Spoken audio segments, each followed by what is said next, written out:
mood at the IGN newsroom was certainly not its usual jovial, cheery self. I mean, we're so lucky here. We cover a hobby. We cover, in effect, we cover toys that we love, toys that we have fun with, toys that are a huge industry and growing every year.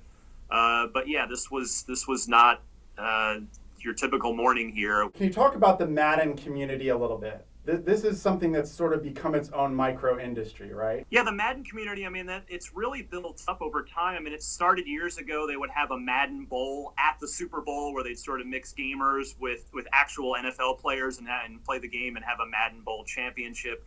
And it's evolved into basically its own esport now where there is a season of events. This weekend in Jacksonville was the kickoff event of the Madden Championship season. So yeah, it has very much become a big deal in the gaming community and the esports community. Are these people able to make a living really off of doing this? You know, esports has grown to such a degree where the professionals, the best of the best gamers, much like a professional athlete, can try to make a living at it. You know, they play the game for a living, and they are out there with sponsorships and competing for prizes, and there is significant money on the line. These are not simple little get-togethers just for fun. It is a competition with prizes. Players absolutely train for it. I mean, you're playing the game every day. You're out there. You're practicing. I mean, it is not unlike a more physical sport in that regard. Let's say you're a spouse, okay,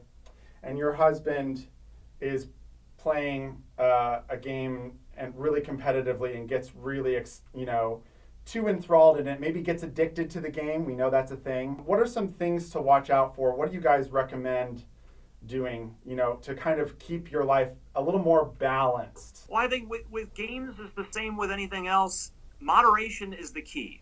Everything in life in moderation, not too much, not too little. It's just a matter of having that balance in life.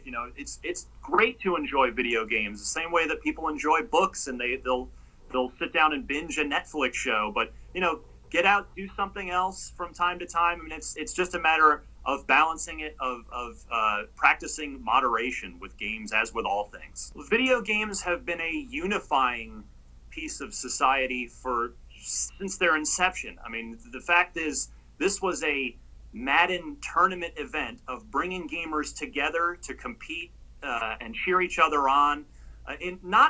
This really, the analog you could make here, this is effectively a video game version of an actual football game, of going to a Buccaneers game with thousands of people in the stands watching the competitors compete. That's what this was in the video game world.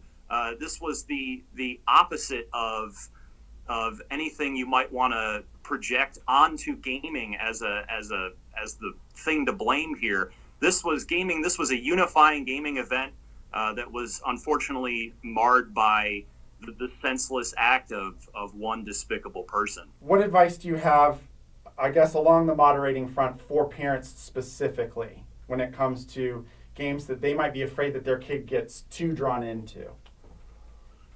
Well, I'm only a parent to my own kid, but for me, it would. With Fortnite or with anything else, and the time spent on the mobile version, console version, PC, what have you, I think it's just important to have an open communication with your child about it and say, hey, let's make sure that we're doing other things. We're not just spending all our time in this game. Totally understand that it's fun and it's engaging. You can get on there with your friends and have a good time, but it's I think just about that open line of communication with your child as a parent, and making sure that you're both on the same page with it so you each understand where the other person is coming from. Has this ever happened before?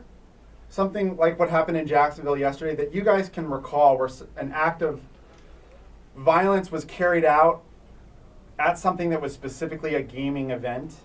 To the best of my knowledge, in gaming for basically my whole life, 30 plus years, and covering it for 16 of those as a professional, this is the first instance I can recall of act of violence taking place at a video game event. I mean, we've seen in recent years, just as a microcosm of society at large, video game events such as E3, the Electronic Entertainment Expo, which is sort of the big video game convention every year. It takes place every June in Los Angeles. We attend that every year with IGN. We have noticed a significant increase in security measures this past year. We had to all go through extensive bag searches and metal detectors before entering the building each and every time. So the vigilance with regard to security, I think, is what I hope every event, with gaming or otherwise, continues to take very seriously and continues to step up their efforts in. But indeed, to my knowledge, this is the first time that I'm aware of a shooting scenario, a shooting situation directly affecting a video game event.